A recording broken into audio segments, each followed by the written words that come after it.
हाँ तो बच्चों, आज ये मेंस्ट्रुएशन से हमने वीडियो बनाया है। एक टेंट बेलनाकार है जिसके ऊपर की छत शंक्वाकार है। बेलन का व्यास 24 मीटर है। तो बच्चों, जैसा ये सवाल कहेगा जस्ट उसी तरीके से हम चित्र बनाएंगे। तो पहले हम इसको ठीक से पढ़ेंगे। एक टेंट बेलनाकार है जिसके ऊपर शंक्वाकार छत है। टेंट कैसा है बच्चों? बेलनाकार है।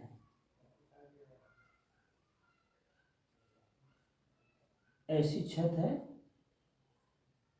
और इसके ऊपर शंक्वाकार छत है। शंकु के आकार की छत है। बेलन का व्यास, ये जो बेलन का व्यास है वो है 24 मीटर। बेलनाकार की भाग की ऊंचाई 11 मीटर है। ये जो बेलन है, बेलनाकार भाग है, यहाँ से लेके यहाँ तक इसकी ऊंचाई कितनी है? इसकी ऊंचाई है 11 मीटर। जबकि टेंट का शीर्ष क्या है? ये है। टेंट का शीर्ष जमीन से, यहाँ जमीन से 16 मीटर ऊपर है। यहाँ से लेके यहाँ तक जमीन से शीर्ष कितना है? टोटल 16 मीटर है। टेंट के लिए आवश्यक कैनवास का क्षेत्रफल ज्ञात कीजिए। तो पहले ये जानना होगा कि कैनवस क्या है। कैनवस एक तरीके से कपड़ा है जो पहले टेंट में लगता था। तो हमें मालूम करना है कि अगर इस आकृति में टेंट लगाया जाता है तो कितने कैनवस की, यानी कितने कपड़े की जरूरत पड़ेगी। तो कैनवस का क्षेत्रफल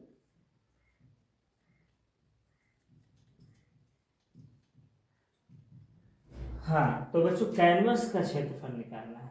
तो कैनवस का क्षेत्र कैसा होगा? जितनी इसकी आकृति होगी, जो ये आकृति का वक्र पृष्ठ होगा वही कैनवस का क्षेत्रफल होगा। तो ये आकृति का वक्र पृष्ठ क्या है?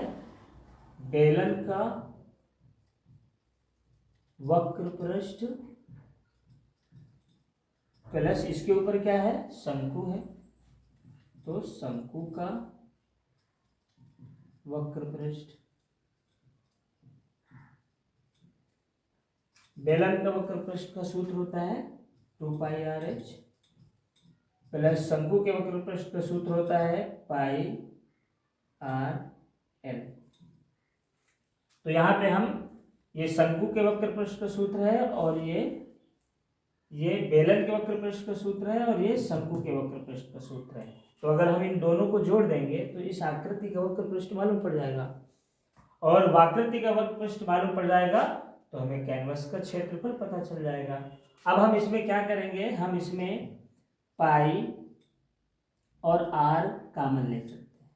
कॉमन का मतलब है कि ऐसा पद या ऐसी संख्या जो इनमें मौजूद हो। तो इसमें पाई भी है और इसमें आर भी है। तो बच्चों, ये जो आर है ना, त्रिज्या, तो जो बेलन की आर है वही शंकु की आर है। हम यहाँ पे लिख सकते हैं बेलन की आर बराबर शंकु की आर। एक्चुअली इस बेलन के ऊपर ही ये शंकु अध्यारोपित है। तो यहाँ पाई आर कॉमन लेंगे तो बचेगा क्या? 2h बचेगा, धन यहाँ पाई आर ले लेंगे तो l बचेगा। अब ये बेलन का क्षेत्रफल निकालने के लिए हमें इनमें सब में मान रखना पड़ेगा। पाई का मान कितना होता है? 22/7। आर क्या है? अभी मैंने बताया इसमें कि ये जो बेलन का व्यास है वो 24 मीटर है। तो त्रिज्या कितनी हो जाएगी? यहाँ पे आर बराबर हो जाएगी 12 मीटर। कितनी हो जाएगी बच्चों? 12 मीटर। तो हम आर की जगह रखेंगे 12, 2h मतलब ये बेलन की h है, ये कितनी है? 11 प्लस l हमें रखना है अभी। तो l क्या है ये जानना जरूरी है। तो l ये है शंकु की जो तिर्यक ऊंचाई होती है, ये इसको हम कहते हैं l। और त्रिभुज में हम इसी को क्या कहते हैं? कर्ण कहते हैं। लेकिन जब बात शंकु की होती है तो हम इसको तिर्यक ऊंचाई कहते हैं। और इसको निकालने के लिए बिल्कुल आसान तरीका है पाइथागोरस प्रमेय का। पाइथागोरस प्रमेय बराबर क्या होता है, कर्ण स्क्वायर बराबर लंब स्क्वायर प्लस आधार स्क्वायर। तो यहाँ कर्ण से आशय है तिर्यक ऊंचाई, लंब स्क्वायर, तिर्यक ऊंचाई को हम एल से प्रदर्शित करते हैं। और यहाँ पे लंब समझ लो कितना है, ये है, यहां से लगा के ये है, तो पूरी ऊंचाई है 16 मीटर, यहां से लेके यहां तक 11 मीटर है। तो बच्चों अगर ये पूरी 16 मीटर है और 11 मीटर इतनी ऊंचाई है तो शंकु की ऊंचाई कितनी बचेगी, 16 में 11 घटा देंगे तो 11 5 16, यानी कि ये जो शंकु है इसकी जो ऊंचाई है, हाइट है, वो कितनी है 5, तो 5 का स्क्वायर। और आधार कितना है, आधार ये है, त्रिज्या है, व्यास 24 है तो त्रिज्या कितनी है 12 है, 12 का स्क्वायर, 50 25, 12 बराबर हम 144, जोड़ देंगे तो 5 4 9, 4 2 6 1, यानी कि तिर्यक ऊंचाई बराबर एल बराबर 169 हुआ। तो एल बराबर हो जाएगा √169। बच्चों जब हम एक तरफ से स्क्वायर हटाते हैं तो दूसरी तरफ अंडर रूट लगा देते हैं, तो एल बराबर क्या हो जाएगा 13, यानी कि तिर्यक ऊंचाई कितनी निकल आई, 13 निकल आई।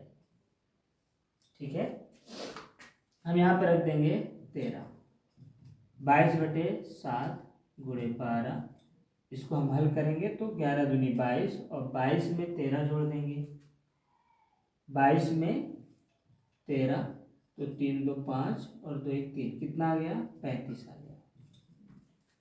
तो हम इसे लिख सकते हैं 22/7 गुणे 12 गुणे 35, 7 × 9 7, 7 × 5 35, तो 22 गुणे 12 पंचे 60, फिर हम गुणा करेंगे तो 6 दूनी 12 के 2 हासिल 1, 6 दूनी 12 1 13, ये 0, 1320 वर्ग मीटर कैनवस का क्षेत्रफल।